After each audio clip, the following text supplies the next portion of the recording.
The Crucible Curse has claimed another victim. The Crucible Curse, snooker's most enduring mystery, a spell that no player has ever broken. By way of explanation for the uninitiated, the Crucible Curse is quite simply the bizarre record that since the Snooker World Championship moved to the Crucible in 1977, no first-time champion has ever successfully retained that crown. They may have won again in the future, but certainly not the following year after their maiden title. No one is immune.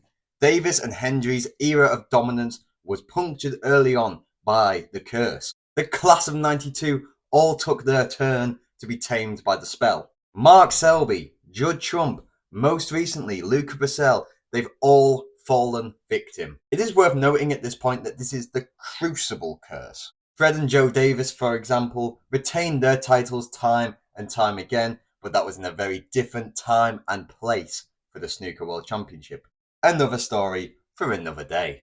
So let's go back to 1977. When John Spencer won that World Championship, the first to be staged at the Crucible, he actually already had 2 titles under his belt by that point. But when he returned to Sheffield in 1978, he suffered a first round exit at the hands of Perry Mons. And it was then that the curse began to cast its long and still ongoing shadow. Strictly speaking, the curse's first victim was Terry Griffiths. His World Championship win in 1979 was famous for the fact that he won it as a qualifier and for that immortal quote, I'm in the final now, you know?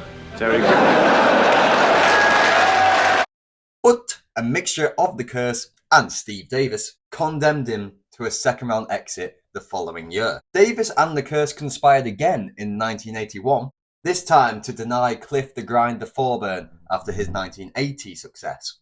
Little did Steve know, however, that he would be the curse's next victim when his attempt at retaining his maiden title was infamously thwarted by a 10-1 first round defeat to Tony Knowles. The evil entity was forced into a 4-year break after that, returning in 1986 to strike down Dennis Taylor the year after his Black Ball final success. In this instance, Taylor lost to Mike Hallett again in the first round.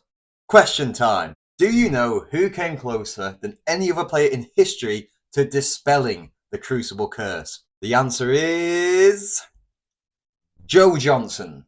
Joe gloriously transformed himself from a 150-1 outsider to a world champion in 1986.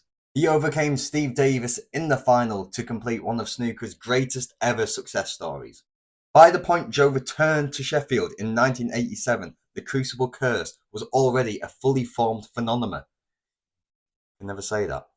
Phenomena. Unbelievably though, Johnson once again made it all the way to the final. He was the first player in the Crucible era to achieve this. Steve Davis was again his opponent. He fought tooth and nail throughout the final, but ended up coming a mere 4 frames short of overturning the curse at long last. To this day, that is the closest anyone has ever come to retaining their first world title. The curse only had the opportunity to strike twice in the following 10 years. First, it delayed Stephen Hendry's era of dominance for a year in 1991, and then it afflicted John Parrott the following year.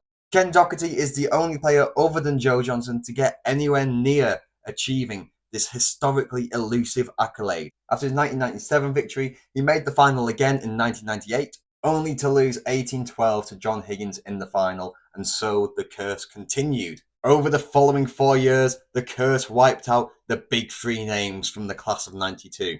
John Higgins was first in 1999, Mark Williams followed in 2001, and finally Ronnie O'Sullivan in 2002. Throughout the noughties, the victims piled up.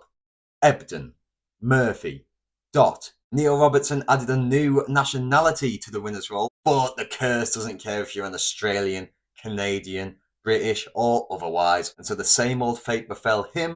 Mark Selby would surely have been the most fancied to break the spell in recent years after his 2014 victory over Ronnie O'Sullivan, but the second round defeat to Anthony McGill in 2015 put pay to those hopes.